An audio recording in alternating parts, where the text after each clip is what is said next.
अस्सलामुअलैकुम दोस्तों, अज खाला बनाने लगे सी ते तविया खाला बनाने लगे सी। मैं क्या दोस्तों ना तविया की वीडियो जिन्होंने डिस्क पुलाव कहते हैं, ये वीडियो बना के दोस्तों में शेयर करता। आ देखो माशाल्लाह कैसा ज़बरदस्त खाला है ना, कैसा ज़बरदस्त खाला बन गया।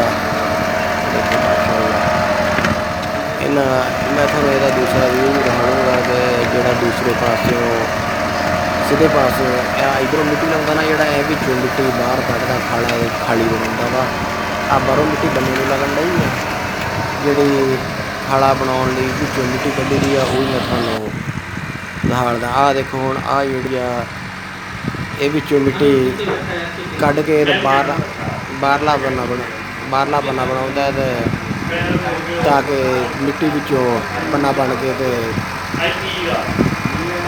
के खाला बिचों पानी लंघण वाला बन गया। इस तरह दी होर वीडियो देखने लिए सारे दोस्त मेरा चैनल सबसक्राइब कर लो, नाल घंटी वाला बटन दबा दो ताकि वीडियो थोड़े तक पहुँच सके।